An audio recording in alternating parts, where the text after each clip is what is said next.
it's just football, just like it's just rugby, it's just sport. And I think instead of us competing against each other, let's just all work together because we can make a better world for everyone. I did not know that you were a future lioness and then you checked out and came over to oval ball land. Our first touch was a tackle. She used to like wipe us, literally like wipe us all out. I was so scared to go anywhere near her. So when they told us that she'd chosen rugby, I was a very happy 12-year-old.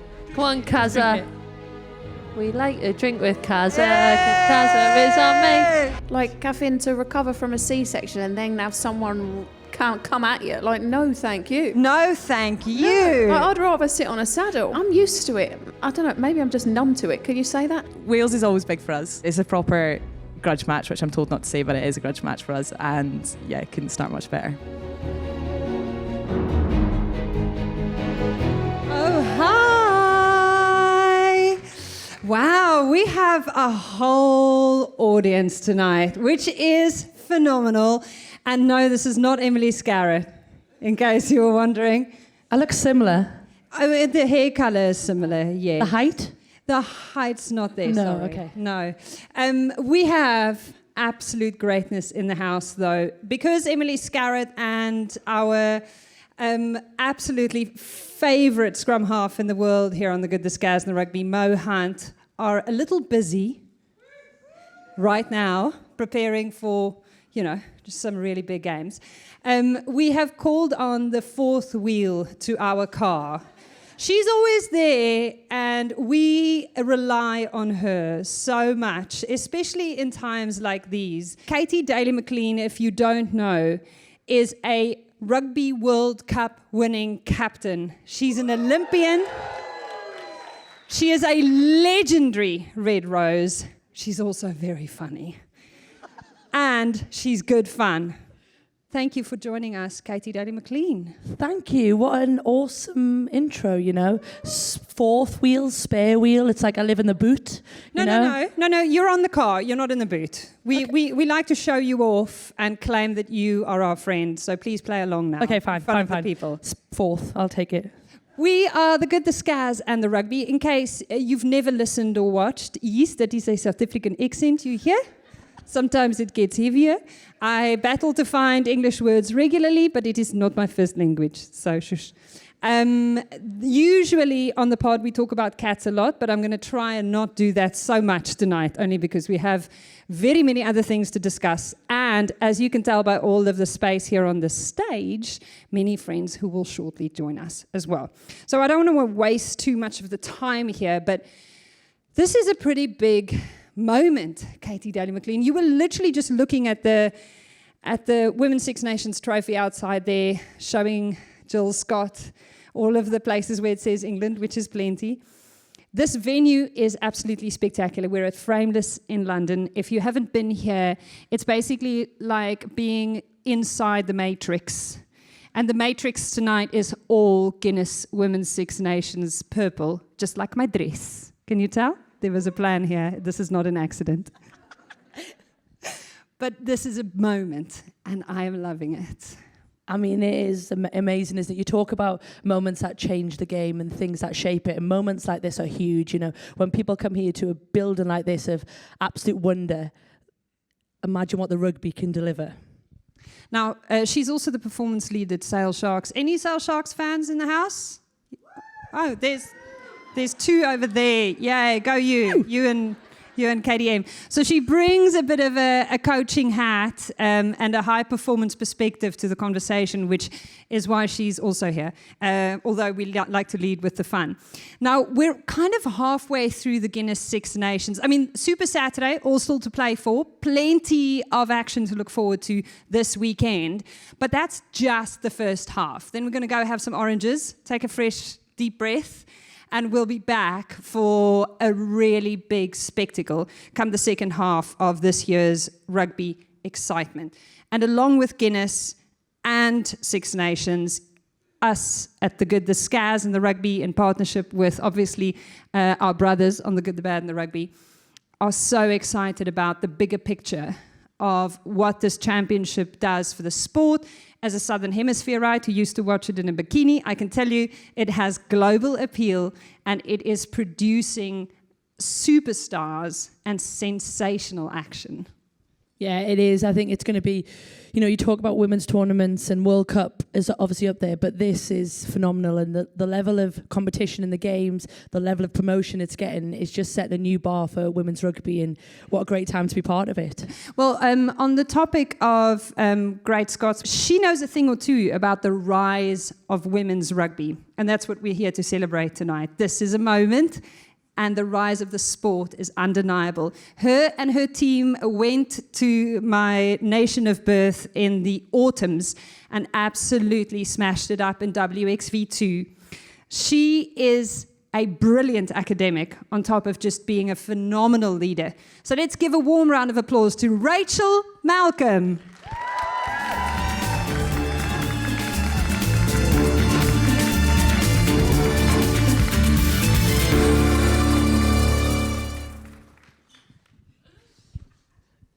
Thank you so much for joining us, Rachel, and not running away. You have been here literally all day at Frameless. Do you know your way around? Because it is very frameless. All of the rooms do look very similar. Yeah, it's a little bit freaky in some of them. There's a lot of mirrors, but I can direct you to all the emergency exits now. I'm pretty much part of the staff. So yeah, it's been a good day. So you guys have quite a few Scots at Loughborough Lightning. Because I can tell from the way that our Emily Scarrett talks about Scotland and her tiny silent bagpipe that she likes playing, is there a bit of a broader recruitment drive for support there at Loughborough Lightning with the strong Scottish voices you have? I think so, a little bit. I have obviously, well, for those who don't know, which is probably most people in this room, been at Loughborough Lightning since day dot. So I was one of the first Scots there. And I have just gradually pulled them in. And then it's just become a wee bit of a hub for us Scots. And like you say, many people, including our Emily Scarrett, have seen the light and just seen how great a nation it is to support. It's full of highs and many lows, but it's good fun along the way. Round 1 for Scotland in the Guinness Women's Six Nations in 2024 is a spicy one. I mean, it could almost not start with a better one, I think, from where you guys are sat, because you face Wales, boof, right up front, first round, 23rd. Have you had that date circled on your calendar for a while, or how does that rank for you? Yeah, Wales is always big for us. I think the last however many years, it's probably been one of our tightest fought matches. There's always a little bit of spice, to put it lightly. And to be fair, they've got the better of us the last couple of times. So we definitely go into that as underdogs to some extent. But I think we're also feeling pretty good about where we're at. Feel very confident. Katy's about to talk about me calling ourselves underdogs. But I think, super excited. It's a proper grudge match, which I'm told not to say, but it is a grudge match for us. And yeah, it couldn't start much better. Do you think you guys sit more comfortably with that underdogs tag? Like a little bit. It's been obviously what we've probably, not through choice of our own, been for a while now. But I think having got the monkey off our back in terms of winning a trophy this year, I feel less pressure than ever going into this Six Nations around, last Six Nations, all anyone could talk to me about was how many games we'd lost in a row. Whereas this Six Nations, I go into it and people are talking about the fact that we've just hit a record number of consecutive wins. So having that monkey off our back in terms of not having won anything, all those things actually feels like we're not maybe thriving in that underdog position and confidence. Which I think is nice to hear, isn't it? Because I think sometimes when you tag the underdogs, it's about basically people are almost writing you off. But I think for you guys, potentially Wales maybe do go in because of their finish last year as favourites to that game. But actually, like you say, you guys are buoyed by the confidence knowing that actually we can turn you over. And I think Wales maybe sit in a bit more of a dangerous position than maybe previously had between you two. And I think that you going to WXV2 and getting a successive round of results in there, do you now in hindsight feel like that was the right thing at the right time for your team? Because back at the end of the previous Women's Six Nations, you guys ended up basically losing out to Wales and they went to WXV1 and got to go play against the big dogs in New Zealand.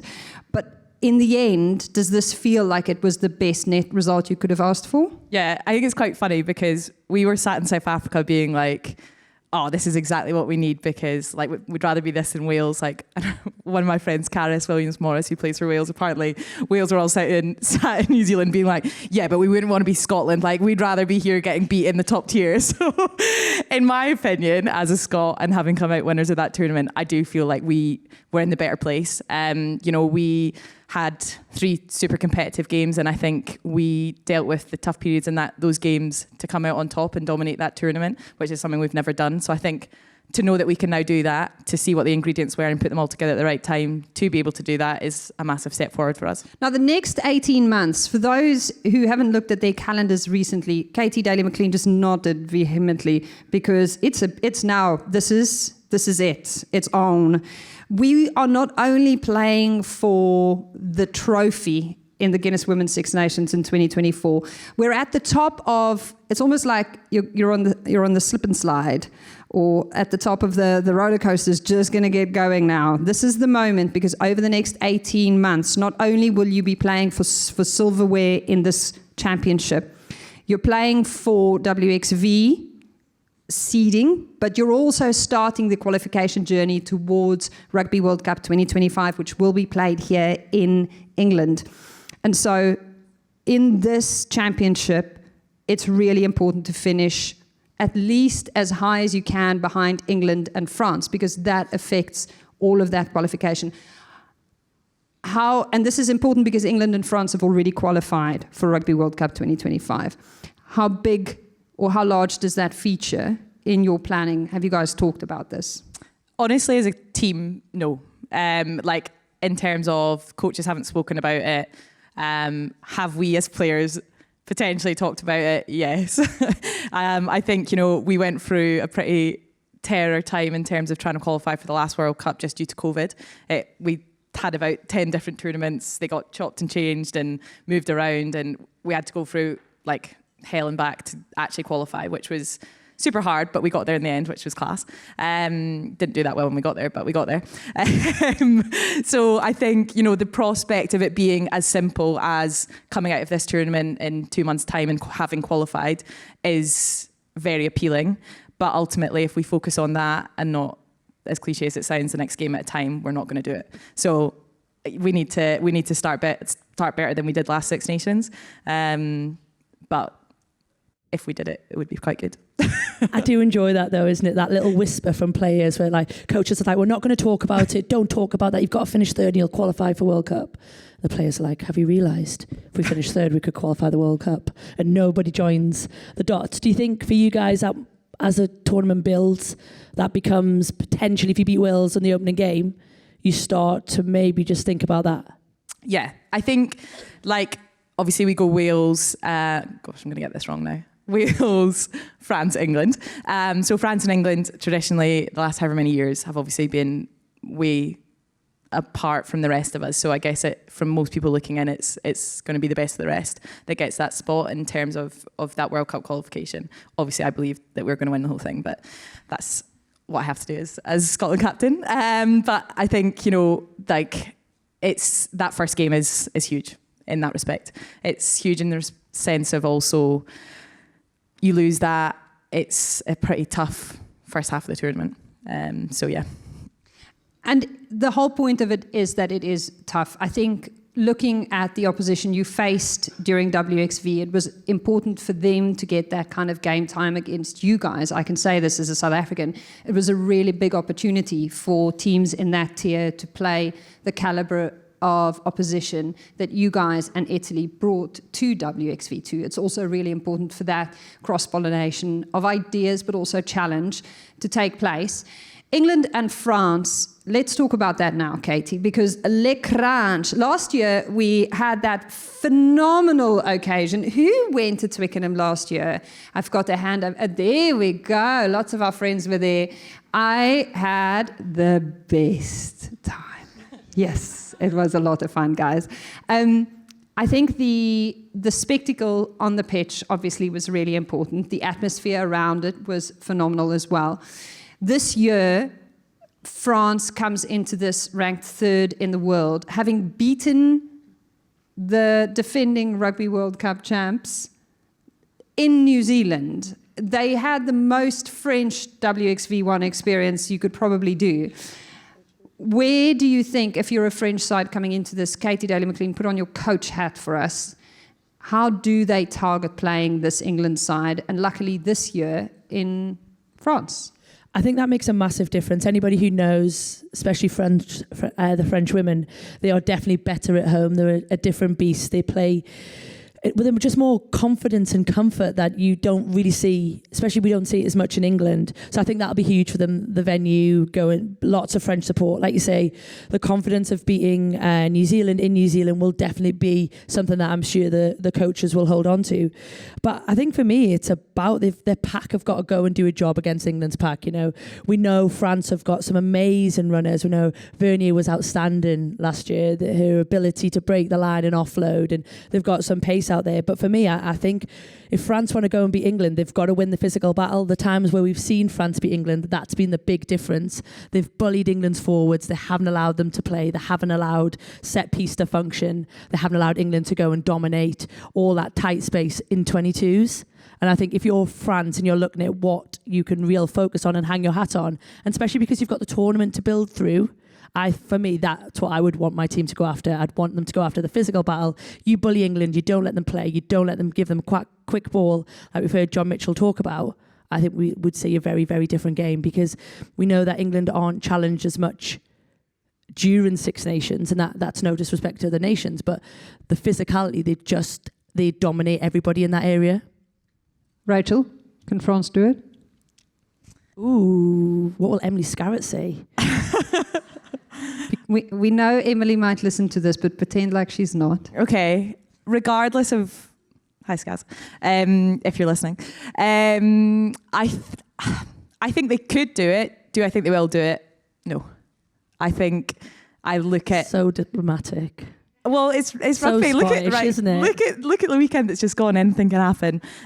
But for me, I look at England's squad, and I think it's just depth across the board. You've got players of Scaz's calibre coming back in, Zoe Harrison coming back in, and I just think you can't even pick that team because it's so good. I just think it'll take a heck of a lot for any team to beat them in a minute. But we're going to see a potentially slightly different brand of rugby from them. So again, like, that's going to depend how well that's kind of formed and how well they've got going. But knowing them, it'll be probably quite good. Now, we're all about the widest end of the funnel, and whereas we love all of our friends who are here and who are listening and who are watching along, who were there at Twickers last year, or who've ever gone to a Guinness Women's Six Nations match in their life, we are about the reach and the growth, especially in women's sport. We've seen a 7% increase in reach on the Women's Six Nations in 23, making it the third most watched women's sport programming. That's behind the Lionesses fixtures and the Barclays WSL. Fixtures this year, in case you were wondering, will continue to be shown on the BBC, the rights holder for the Women's Six Nations, and every match of the tournament will be streamed live on BBC iPlayer and BBC Sport Online. So now, to talk us through the bigger picture here and how we achieve that growth that we're so ambitious about and that we love talking to one another about, especially on this podcast, we've got a few women who know a thing or two about competing in front of millions under massive pressure on home soil as well. She's one of the women who brought football home. You might have seen her here in the passages having a Guinness already. Former England international turned queen of the jungle and pundit, Jill Scott. We also have her former teammate and fellow Lioness legend, who's now a prolific broadcaster and pundit, Carney. And let's give a warm round of applause to welcome all three of them. 5-time Olympic cycling champion, the most decorated British female Olympian, Dame Laura Kenny.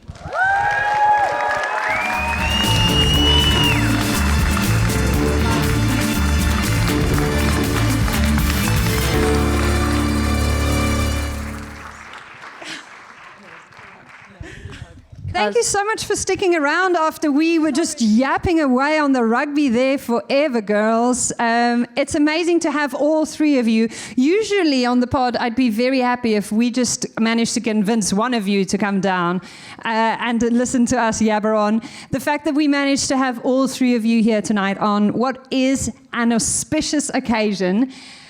I mean, Great word. How it is my second language, did I mention that? Is absolutely phenomenal. Thank you so much for joining us. Jill, I have to say I'm so glad you are wearing some colour, girl, because I thought I was the only one committing. I know, I didn't plan this, to be honest. By the way, I have only had one Guinness. And what did we do? We did a little... Split the G. Yeah, and I got it first time, whatever that means, but I did it. So She yeah. did it. She cheated. Len. My greatest achievement happened tonight. On the list of achievements you have, that is, like, honestly, that's massive. We need to get someone else to split the G as well. I guess it's going to be me No, then. she's You're in breastfeeding. charge. So Karen, there we go. No pressure. Laura's breastfeeding, so she's off the hook. We're here for it. Are you breastfeeding? No. We're just checking. We've got to check. Come on, Kaza. We like to drink with Kaza, because Kaza is on me. And when we drink with Kaza... Yeah. I think it's actually... And Jill Scott is adjudicating. Do we have a split G there? Spilled it as well. It's With- terrible. You were like, ooh. Oh. It was the drips that no. were happening at the same time. I can't even lie for her. No, it's a no. It's okay, Karen. You've got a few other things on We your just list of went, achievements. Like the pity. The pity. No, but... Now, I heard before we got here today that our Katy and Jill have some history on the Can we just football clear that pitch. up? On the football pitch. To be clear, on the football pitch. I see what you did there. Katy Daley-Mclean, tell me about your sporting background, because I did not know that you were a future Lioness and then you checked out and came over to oval ball land. Yeah, I mean, that's basically exactly what happened. And I'm sure Jill will testify that I basically was at a point in my career where rugby was going well, football was going well, and wasn't sure what to do with my time. So I thought, I'll go with the sport. And Jill will testify that my first touch was on point. Gold. Yeah. Our first touch was a tackle. She used to wipe us, literally wipe us all out. I was so scared to go anywhere near her. So when they told us that she'd chosen rugby, I was a very happy 12-year-old. Were you... So when you saw her making her way in rugby, you just went, oh, yeah, obviously. Yeah, well, our paths crossed a little bit, to be honest. So we used to train together at the EIS, and oh my God, I remember the rugby girls were in before us, and she'd be like, you can clear the weights away, and I literally could not lift the weights that they were lifting. But remember, no, listen, Jill literally looked like this from when she was 12. She was like this height and this stature. The rest of us were like up to her knees. Like, oh my God, she's so tall. Oh, my God. And she's so good. And she's so great. I want to be like her. no, I wasn't good in the gym. I could run, that was True. about it. But you crossed paths, didn't you? With some of the rugby girls? we was with Mo and Sarah Hunter as well. Trained with them, similar to Jill, really. We had the EIS in Birmingham, and honestly, hats off to everyone involved in rugby from the women's game, because used to come in, and I remember Sarah Hunter, she was working, she was tired, coming in and training, and I was thinking, the effort and to see where they got and what they've won and what they've achieved is amazing, because, it wasn't easy, the journey, and we're still obviously trying to make it better for everybody, but hats off. So yeah, we used to train with them similarly because of the two sports crossing over. Yeah, it was awesome. And our Mo and Jill has something else in common. Mo and Jill. Our Mo and Size? Jill both basically beat Mike Tyndall at something. Mo subbed in for Mike Tyndall when we put him on the bench, and Jill Scott went to the jungle and became the queen of the jungle. What was? Woo! Yes, Jill. It's the only time I get a clap. Is it? Well, yeah, people who walk past go, I recognise that girl, and I'm like, might be from football. They're like, no, it's eating goat's testicles, basically, live on TV. So It's not you swearing profusely, repeatedly at someone, calling them a Yeah, there was that as well. I don't actually like swearing, but That was so weird because you never did that. Honestly, you were like really polite, really, and then that, I don't know, that was a different beast that came out that day. When I saw that, I was like, yeah! Yeah. Come on. Katy Daley is killing herself next to me. She thinks it's hysterical. Didn't you just love the intensity in that moment? she didn't No. watch it. That's awkward, isn't it? I didn't want to say it. I did. I thought you were great. Do you know, Scotty, our Scazzy dropped a bit of an expletive on the show recently, so much so that her gran emailed her and said she was genuinely disappointed. Can we get what actually was the word, or was it? Would you count it as an actual expletive? Well, I didn't even know it was a bad... I genuinely didn't know it was that bad. I didn't know it would upset the nan bad. It's bollocks. But apparently this is bad. You should not say this word ever, so especially not when you're on a microphone. Or when your nan's listening. So unfortunately for her, that was the day, and she got a very, cross... I think before that, Scaz's worst word was probably something along the lines of crumbs. Oh dear. Oh dear. Oh dear. So You had a really good one recently, and I can't remember for the life of me what it was, but it's... Oh, no, it's gone. Just make it up. Come on. Snap. Oh, yeah, that sounds appropriate. That does, actually. Now, Laura, you're listening to us talking about people who had all these other sporting careers, potentially winking at them from a distance, and then they, took a left swerve towards oval balls. Is there any interest on your side in rugby, even vaguely, or did that never happen for you? No, not at all, to be totally honest. I know absolutely nothing about rugby. I knew that it was an oval ball. I know that much. No, not a Scooby-Doo. Football? Anything about football? No, and I maybe round, very round. Yes. I do. I maybe know a little bit more because my little boy has started to play. But no, I have absolutely no clue what you lot are going on about. If you played though, what position would you be in rugby? Yeah, see, we had this discussion, right? And then everyone. Yeah, but then, right, I've forgotten what it was called. Something at the back, number 15. No. No, okay, and then Hang on. someone just said to me I wouldn't be that, and then I was like, you know what? I'm better off just saying I have no clue. Yeah, no, definitely. There's no way Laura's a 15. Select them. So I did a bit of kind of market research on my way out about like Laura's characteristics and who she is and what she's like. Okay. And apparently I heard that you love a bit of like agginess, like you don't take a backward step. You would be quite physical. Not, she doesn't hit anybody before anybody gets worried. I think you would be a back row, a number 7, like nice and quick off the base of the scrum, but likes to be in the thick of it. That's a real compliment right there. Oh, okay, all right, thanks. Back But I row's don't the want to best get like position hurt on the though. pitch. Like Best I don't position. want someone to come at me. Like that would terrify me. Okay, hang on. That's not what I heard. Rachel just looks Well, polite. no, She's okay. that. It's, Yeah, that's what it's she does. different, innit? Like I'm good in an argument. I'm not so good with the physical. Okay, you could be like cycling's Mo then. non-contact. Yeah, like a little scrum half, starts it and then runs away. Yes, that Okay, would there we be go. perfect. Scrum half, she is then. Classic scrum half energy. There we go. Okay, and then Kaz and Jill, have you selected them yet or not? So Jill would have to be a second row.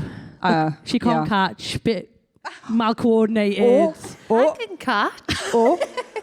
Also, that's a fundamental skill of a second. Nah, What? surely. What's a big strong one? Mate, that was not you. Yeah. You'd be a little number 7 winger. 10? 10. That's just the best number though, isn't it? That's because you take all the kicks, isn't it? Yeah, 10 is Are the you- best position to be, though, if you want to be anything. Yeah. Are you, like, clever, can control the game, make everything happen?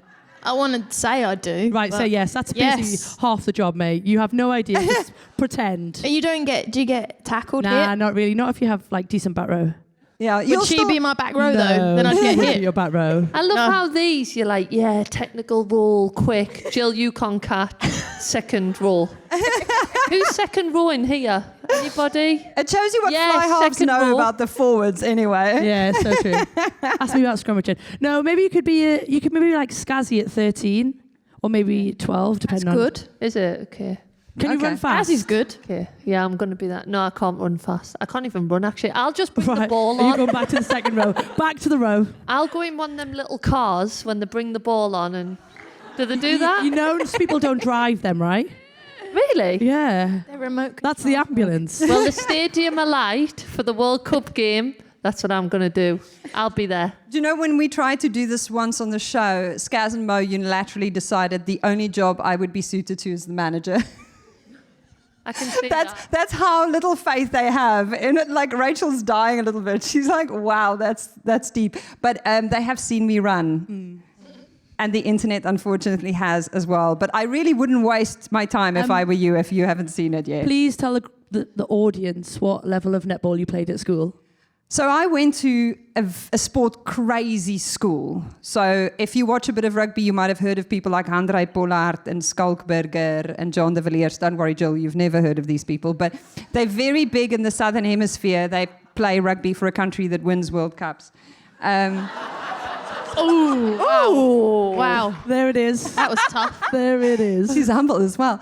And so I went to the sport crazy school, only my skill is not in sport whatsoever, but I am keen as anything to try. So I played for the I&J netball team, as in A, B, C, D, E, F, G, H, I, and J. Yeah, so basically I'm really good, and you definitely don't want me on your team. But I was there for the vibes and the enthusiasm. I also organized all of our dances, sold all of the ads in the school newspaper, did debate, did choir, and pretty much everything else I could. So I was always a FOMO girl, but not much in the way of skills. Which is why Scaz and Mo decided I could only ever be the manager. Leah Williamson was in the crowd this weekend at Twickenham. Did anyone else see that? We love when people from other sports come over to Oval Ball land. Any risk of us being able to get you to come down to Twickenham and come hanging with us? Was that game on a Saturday because she cancelled dinner with me on Saturday? And the pennies just dropped. It was. Orkies. Yeah. Have you been to Twickenham? Any of you? Yeah, Yes. I went last year to the Six Nations. I did a bit of a recce though. It was obviously to watch the rugby, but I went there not for the beers either. But no, because I did the review into women's football last year, I wanted to see. I was trying to do like a marketing recce of all the good stuff that was done, and could I take it or take learnings from it and see how we could apply it to women's football.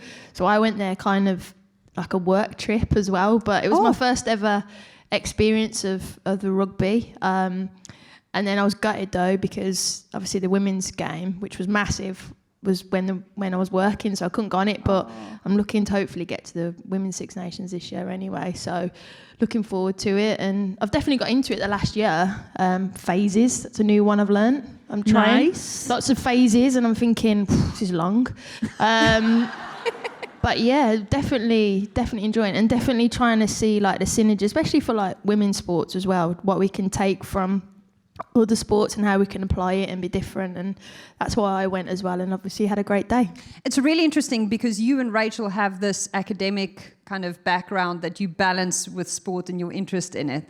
And I really love that. I love that there's this, you know, you were contributing to sport as a player, and we know and love you as a pundit and someone who works on camera. But Just put me on mute half the time. That's what I'd say. But there's this other role that you're busy playing where you're actively trying to also improve the process and find ways in improving it. Yeah, but I think like all of us on stage here, we've signed up to make our sports better. And obviously with our sports, it's always been quite hard. And we've got to try and make it better for the next generations, make it easier. And like even tonight, it's just phenomenal being here tonight like this. But yeah, we signed up to it and to try and make it better. You know, you play it and you get the joy to play it, but your responsibility doesn't start when you retire. You've got to keep going with that and making it easy, and seeing this one then win it, and then she's got to inspire the next generation. It just keeps on going, and that's what we have to do. That's what you sign up for women's sport. So, yeah. We had some spontaneous claps over here. Don't be shy. Don't be shy. You were holding your microphone up there like you had a really important thought. I had about 5 questions. Just Go. When you watch women's sport now, do you find you watch it through a very different lens, as in you're looking at it in your paper writing lens? You know what? I've really taken an interest to field boards, which will be really, really random. So I was at a major tournament. It was at a tournament last winter, and I was obsessed with the field boards because of the marketing. Because and I was thinking, what brands do it well, what brands do it really well, what do I like? So I've really turned into that like marketing person, like trying to see where, because I think for women's sport, it's never been about we can't get people there. It's been a marketing issue. Like that's the big thing. We've seen it. You've seen it. We've had 58,000, was it, Twickenham last year? Like you can get people there. It's just a marketing issue that we've got to get better with it. So I'm more kind of obsessed with that. How do we drive that? How do we get that these days like today? So yeah, I definitely see it different. When this one was playing though, in the Euros, I was crying majority of the game because I just wanted you to win so bad. When your friends are playing, it's obviously different, but when you're trying to drive the sport, definitely watch it differently.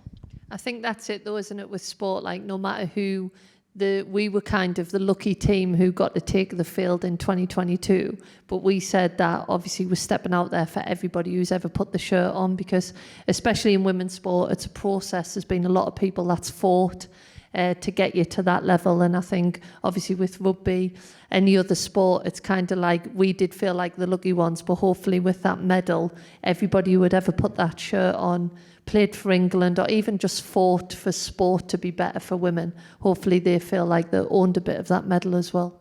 And I love that. Yes, let's clap. And all of us are going to be heading to Sunderland, to your hometown. Woo! Just down the road. It's a good night out as well. Where's to go? Where'd you go? What's the Jill thing to do? doesn't go out. Look at her. Yes, I do. I'll take him on a club TripAdvisor. recce in Sunderland. We'll have some Guinness. Yeah. Split the G and all I that. don't think it's proper Guinness, but we'll try it. So for those who don't know what I'm talking about, we're all heading to Sunderland for the opening match of the Women's Rugby World Cup in 2025. What can we expect from Sunderland fans, and how do we get them to adopt this event the way we want them to really feel involved and empowered, but also reflected in it? Yeah. Well, I think Katy can speak for the North East. Like the passion for sport up there is massive. I think that's why I fell in love with football. Newcastle versus Sunderland, like the passion is just so big. So yeah, I don't think you've got anything to worry about. I think Sunderland, very hard working part of the country. So I think the work will definitely go into getting bums on seats. But yeah, I think it'll be fantastic. Obviously with the Lionesses, we had so many players that had come from the North East, and it's a shame now. Sorry, I'm taking it back to football, but Sunderland aren't in the top league. So it's kind of like, it kind of cuts off that part of the country. But it'll be a lot of passionate fans, definitely big crowds. I know for certain I'll be there. I've got about 8 friends up there, so I'll bring them along. but no, it's a fantastic part of England for sport. And I think, yeah, it's a real hotbed for, I suppose, not just sport and talent, but the hard work element, definitely. Is there anything we can do to make it more attractive to them? Like, how do we get your 8 friends to care enough about rugby? Send Jill. Send Jill, basically. With the remote, the ball, putting it on, are you going to do that then? Yeah. You could sing the anthem. I'm going to do it. Sing the anthem? You must know the words. No, I don't. I think I'll probably sing a clubbing after, when they get the win, yeah? There. Deal. Half-time show, Jill Scott on stage. Here we go. I don't know how this has gone from me going to the game to suddenly I'm singing the anthem and doing the halftime Or show. dancing. You You've could got dance. the contract behind the stage ready for you. You did just say you signed up to fight for women's sport, so you've got Whatever to it takes. No, that was Kaz. All right, she's doing the halftime show. You'll do the pre-match anthem. Kaz said, when you retire, you keep on fighting. I was like, all right, great. Laura, you know all about how important it is to inspire people in a sport where you're really fighting for people's attention at the Olympic Games. There's just so many other sporting codes putting their best foot forward. You had an opportunity as a very young athlete to do this in 2012 in front of home crowds. I guess there's such a big responsibility then when you are competing to make sure that you make the home crowd proud, but also that you make the most of that impact that you can make at a big event like the Olympics. Oh, definitely, yeah. I mean, I think I was maybe too young in 2012 because I was 20 to really understand the impact that it was going to have, you know. I think it's only now I look back and I'm like, lots of the cyclists, I mean, I am now racing with girls who go, and I mean, it makes me feel ancient. They're like, oh, I watched you in London 2012. And I'm like, yeah, thanks, pal. Like, because obviously now they're in my team. And it's like, wow, you're making me feel really old. But I think it's only them saying that makes me think, oh, wow, like we had a massive impact, not just on getting people involved in cycling and, you know, coming through our system, but just sport in general. Like the amount of people that said to me, oh, I watched like whatever, the basketball and now I play, or I watched the hockey. Like I went to my first hockey match in London 2012 to watch, and I was like, oh, I really miss it because I obviously did it at school. And the amount of people that has kind of helped get involved in sport, I think was massive. And I mean, obviously all the venues have stayed. I mean, for cycling, Manchester used to be the place. Like all the good riders were from Manchester because it had the only indoor velodrome. But the Olympics obviously gave London a velodrome. And then all of a sudden, now we're getting people who are from London who are going to the Olympics. So I think it just had such an effect across the board on people getting involved in sport. I can definitely testify that, because I think when we won the World Cup in 2014, part of the reason I think the coverage was so great was because of the work the female athletes in 2012 had done.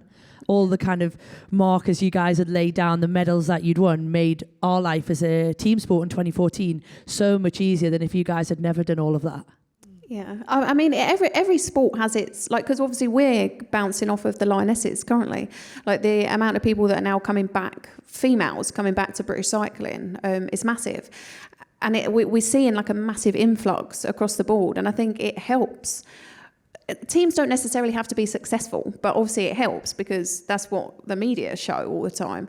So I just think as long as we're sort of promoting that and we're constantly showing and we're constantly feeding that women's sport is actually at its pinnacle at the minute, I think that's obviously, like, all sports are kind of like getting more from that, if you know what I mean. Laura, do you have the Olympic rings tattoo? No, right, see. I really wanted to ask you. I know, do you have any toes? Well, Yeah. You have to tell your story. No. Oh, God. I did get the Olympic rings, but I think I was a bit drunk, and it looks like 5 Easter eggs. 5 eggs. So I was going to see if you had a better one. See, I'm just worried that you get old and it'll be saggy and it'll look crap, and everyone will just. Well, be where are like, you getting it? Well, I mean, give it like.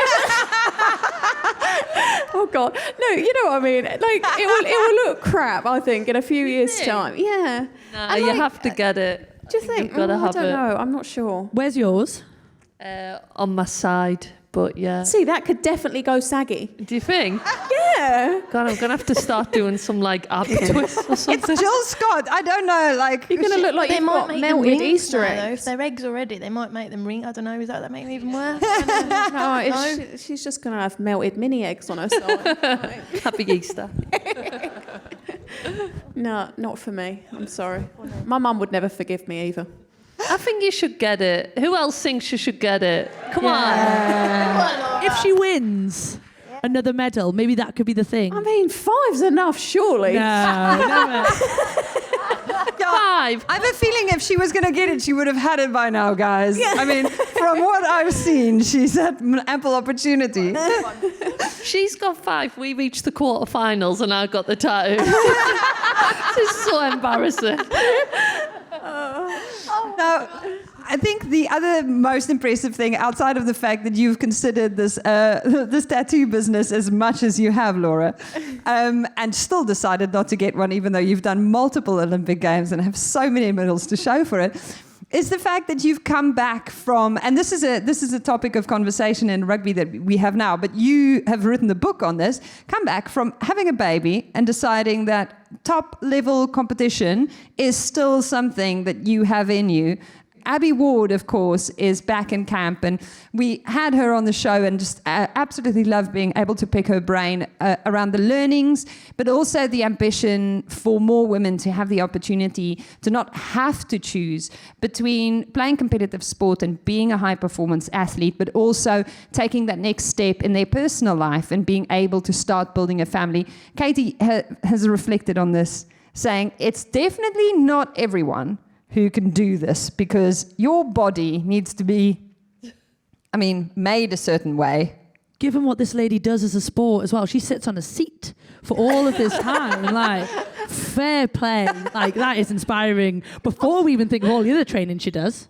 I mean, the playing as a lock for England is a demanding sport, but you don't sit on a seat. No. Yeah, but she had a C-section, like having to recover from a C-section and then have someone can't come at you. Like, no, thank you. No, thank you. No, I'd rather sit on a saddle. I've got a question. How long after the birth before you were back training? I rode a bike 6 weeks after giving birth. It was fine. Honestly, it's not that bad. I think all women who have had that experience and definitely would not have found themselves on bike in a 6 week period are rolling their eyes at you. It's not that bad for you. Oh, well, right, I'm used to it. I don't know, maybe I'm just numb to it. Can you say that? Like, you know what I mean? Like, I think I'm maybe just used to it. Like, it's not comfortable riding a bike, okay? And there's lots of times I'm like, why am I putting myself through this? And so it just felt like just riding the bike again. Like, it's never that comfortable. Just after having a baby, you know? Yeah. As you do. Did it change you as a competitor? Yes and no. So, like, it changed my mindset in terms of any athlete will sit here and say, you know, you're a bit psycho, you have to be, something's missing because there is no way that you would do it every single day and put yourself through hell every single day to do that, you know what I mean? Because you're not guaranteed this nice gold medal at the end of it, and you're going through your day to day, and most days it's actually pretty horrendous. And so for me, it was... It kind of, I thought, you know, I can't be this self-centered person anymore. My world doesn't evolve around me anymore. Because you become this person that 24/7 you just think, well, how do my legs feel today? How's this session going to go today? Someone will be like, do you want to come to my birthday party? And I'm like, well, no, of course I don't, because tomorrow I've got a really important training session.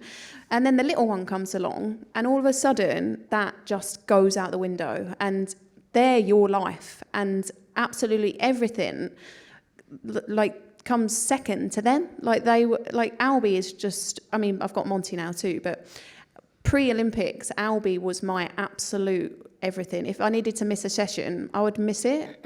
But I mean, it's not come. I mean, I sit here and I laugh and I joke and I'm like, yeah, like, went on to the Olympics.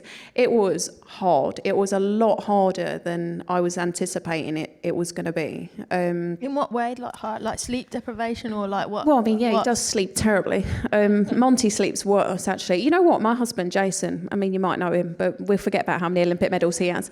But he...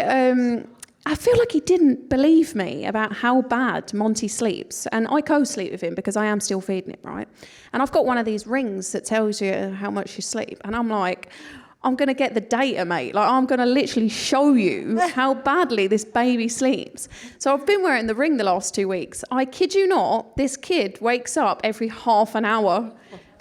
And like, that's 12 times, like, because I'm only getting 6 hours sleep as it is. And so it's pretty, and that was the stuff that I had to juggle. So like, I was juggling recovery being very different, because on my days off, it wasn't, oh, I was just going to sit on the sofa. Like, he wants me to play with him, and I want to play with him, and I want to take him to farms and stuff. And I want to be a mum, like, because I didn't have him for someone else to bring him up. Like, that's my biggest thing. I always said, if we were going to have children, then I don't want a nanny to look after them. And it's totally each to your own. Like, if someone wants to pay a nanny 24/7, that's fine. That's you doing you. But for me, I wanted to bring him up. I wanted him to travel the world with me. By the time he was like 2, he'd done something ridiculous, like 16 flights. Like, he was just coming air miles everywhere. Yeah, because he travelled the world. The only race, annoyingly, he couldn't come to was the Olympics, because COVID obviously put a stop to it. So it's a little bit sad. But yeah, like, it changed my mindset, I guess. But you know what? It actually made me realise, as athletes, you can be, like, I could be a right princess at times. And now when I look back, I'm like, I didn't actually need to, like, miss this, that and the other. And I mean, I wouldn't change it because maybe I wouldn't have been as successful, I don't know.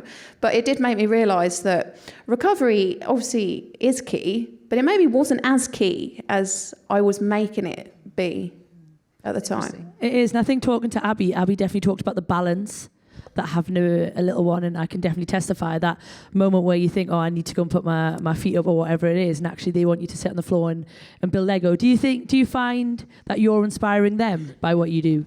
Or, I don't know, because he hates riding a bike. It's really annoying because he looks brilliant on one. Like, he's definitely made, clearly, to ride a bike. I mean, genetically, yes. Yeah, but he hates it. He absolutely hates it. But what I do notice with him is he's very determined. Like, so he loves doing... Like, he plays tennis at the minute. I mean, he loves sport. He does all kinds of sports. Cycling is just not his thing at the minute. But everything he does, he's, like, so determined. And, I mean, I can see a little bit of sore loser at the minute. And it's really hard because I'm like... I don't want to drill that out of him at a young age because I'm like, no, that was me. And so, like, you know what I mean? I'm like, no, keep that in for as long as, yeah, I can, I guess. Now, Abby has the option to take baby Hallie into England camp with her. I haven't spoken to her. I don't know how often or how much of this she's going to be doing. What is returning to international level action going to be like for her, do you think, Laura? Well, I mean... Sitting here, just like totally honestly, the Olympics was the hardest thing that I had to do. He'd been with me the whole time. British Cycling were brilliant, let him travel the world with me. He could come to every team hotel. There was nothing that, like, he could literally come wherever I went, bar the Olympics. But the only time that Albie can ever remember me crying is leaving him at the end of our holding camp. And it was like a moment that I couldn't even... Because as mums, you hide everything. Like, there's loads of times that he'll come home and you'll be like, Lucas has been horrible to me. And then you'd be like, oh, it breaks my heart. Because it does. Because it's your, like, pride and joy. But it just literally shattered me. I was like, I'm literally leaving him for 2 weeks. Well, 3 weeks in total. And it was just horrendous. So I'd say that was my biggest hurdle, was actually having to be like, okay, Mum, like, you take him now. And then obviously, having the time away from him. Well, next time you watch a young mum compete in something, I hope that sticks with you, because it's a very real consideration, and it's a sacrifice, and it's a very heroic balancing act. Jill, I wanted to talk to you about the ways in which your journey, and I think a lot of the time, thanks to work that people like Karen have done to lead that way. But the way in which you have moved into spaces where people now recognize you for the jungle. And I feel like I'm in the jungle, actually, with these plants, but yeah. But, from where you guys played football together in the Northeast as 12-year-olds to the wide arc that your sporting journey has taken you on. And then... a league of their own, I'm a celebrity, your own podcast, Jill's Coffee Club, stick to football with Gary Neville and Roy Keane and the biggest names in football punditry. Every time I see a cut down from that show, I feel like that is such a big manifestation, such a big moment of visibility. How conscious are you of being producer Shira and I spoke about this earlier, because I was the first woman to report on a Rugby World Cup in my country. And I was very conscious of the fact that I had to be the palatable woman, because I was the only one, the first one. And that you want to be very aware of the fact that you keep that door open behind you so that more people can come in. And then we can all have our own individual identities, and we can all have our own little... personality pieces that start growing off from that. But in the beginning, when you are the only person at that table, it is a big responsibility. Yeah, I think so. But I think my mindset, from being younger, obviously football was boys' football and everything else. So you had to build up that resilience and determination from a young age anyway.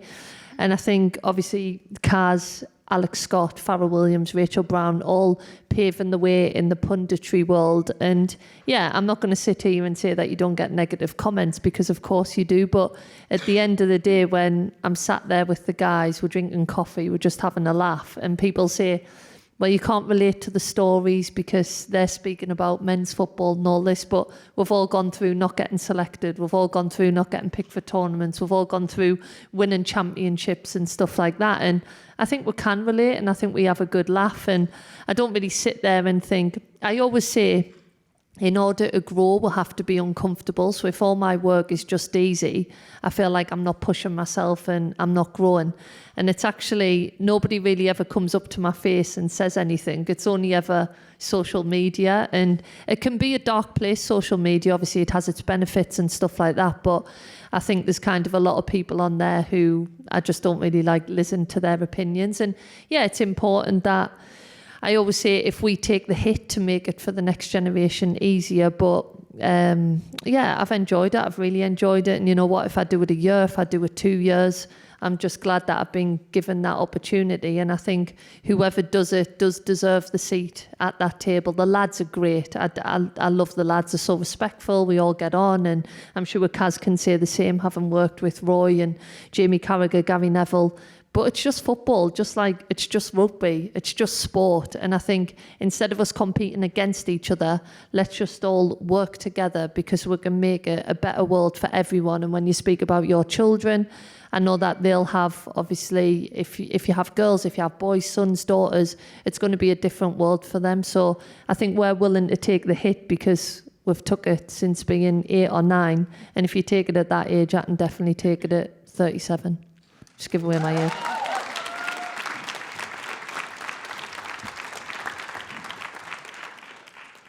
Is there some lesson and in rugby we can take from what you have seen, what has worked?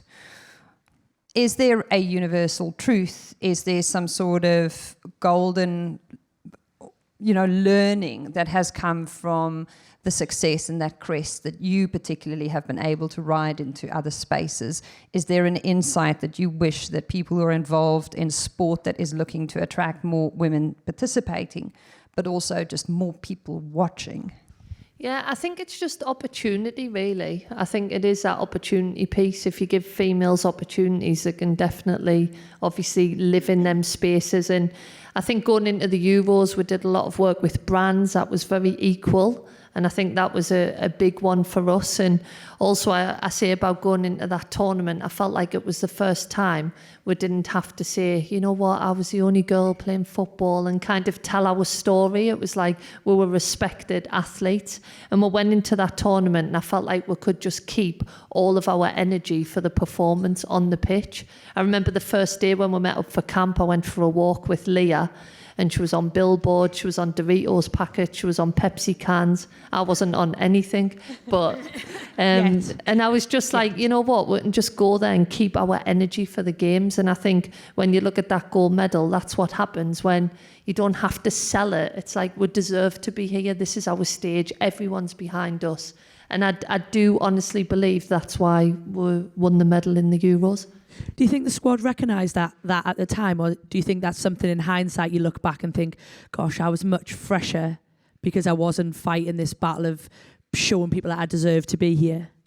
Maybe not at the time, but I did feel a real sense of enjoyment because as an older player, I was thinking at some point I'm going to have to step in and give this big speech about, you know what, you only get this one opportunity. We need to win this for the nation.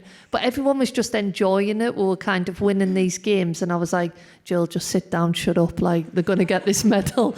But I think it wasn't until after maybe that we kind of just realised, like the girls that were playing, I was literally in awe of. They were just going out there beating Norway. I think it was like 8-0. And I was like, what the hell is happening? I was like, this has never happened before. But I was like, just keep quiet. So I don't think we probably realised till after. And maybe the younger players didn't realise at all because that was the world that had been set up because of these guys. So, yeah, maybe it was just me in the old school, even though Roy says I should say good school. When we say old school, he's like, why are you saying old school? Because it's high standards, chatting to it. He's like, it's good school, so I need to stop saying that. But I think it was maybe the older players that recognised it because of how it had been before. And if you were going to give advice to the Red Roses now, who are basically going to have the opportunity to do something similar that you guys did, what would be your top tip, Jill's top tip? God, I can't give them advice. They'll probably wipe us out. No, I think I would just say, literally, I know it sounds so, like, don't think too much about the bigger picture. Don't think, oh, we have to perform and we have to get the medal and we have to do this as such a responsibility. they've earned that tournament. Like, go out there, enjoy it. The fans are going to be behind them. Families, just enjoy it. A World Cup is once in a lifetime. Some people do 2, some people do 3, 4, but for some people it's just 1. And I would say just stick to your standards every single day. I hate to say trust the process, but it is. That's what it is, every single day, just doing the right things. And I truly believe if you do that, then the success will come. And I remember when we got the bronze medal, success wasn't a gold, but it was still success getting that bronze. So I feel like you'll get your success, whatever that looks like, but don't put too much pressure on your shoulders, because it's energy that you could be using on the pitch. I think that phrase of earned that tournament is so nice though, isn't it? I definitely played in a couple of World Cups, and I've played in a home World Cup, and I never would have looked at that bit. I think you're always so worried about the medal, and maybe it's such a nice phrase that actually you've earned the opportunity to be there before you don't necessarily need to worry about that as well. Well, we're very excited. Sorry, Jill, did you want to say something? I just said yeah. Okay. I was agreeing for once with her. I'm so excited about bringing at least the 3 of you along on the journey with us. And you don't have to RSVP on stage, but we'd love to invite you to come to Twickenham with us on the 20th of April when England play Ireland. Yes. Because we would love to show you what we're building and bring you along for the ride. And also get your advice and keep opening these conversations and the floor for growth and for all of us to do better for the next generation. Rachel, it's Super Saturday this weekend, which means it's 10 days until we will be in Cardiff for your big opening game. Scotland going to Wales, playing them in their backyard. No pressure? No pressure. No pressure. No, buzzing actually. Usually when we go to Cardiff, we get heckled in the streets on the way to the game, so it's usually a good day out. But no, it's a bit of a grudge match for us in terms of the last couple of years. So brilliant way to kick off the tournament, and in terms of the outcome of the tournament for both us and Wales, it's massive. So yeah, to start with. So if you are missing out on Super Saturday this weekend and your rugby FOMO is going to drive you crazy, then come on down to the walkabout in Cardiff with us. Yes, the walkabout. Yes, you heard that correctly. We're mixing in some Southern Hemisphere flavour here, of course. We're going to be doing a whole big build-up show there ahead of Wales-Scotland game in Cardiff. Massive good luck to you, Rachel, and the girls. Good luck to all of the teams who will be competing in this Guinness Women's Six Nations, an auspicious occasion and the start of an 18-month-long build towards greatness and hopefully tons of growth and many new fans. Now, we need to do this thing every week when we do the show where we have to post a video to tell people who's going to be on the show this week. So would all of you mind to be in our little video? I'm going to make it on my phone, so let's hope this goes okay and I get it in the first take. This week on the Good, the Scaz and the Rugby, no Scaz, we have Katy, Daley-Mclean and Rachel Malcolm. And over there is Dame Laura Kenny and Kaz Carney and Jill Scott. And here are all of our friends. And we're at the Guinness Women's Six Nations 2024 launch. And if you would like to know what all of us chatted about, you have to watch the show. Okay, bye.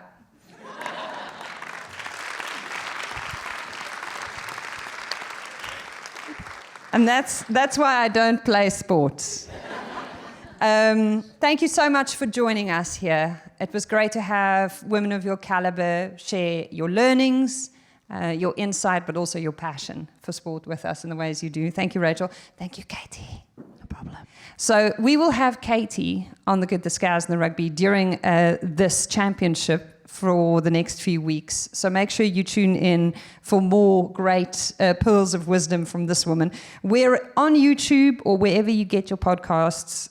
Make sure you listen to us. Listen to Jill's podcast as well, please.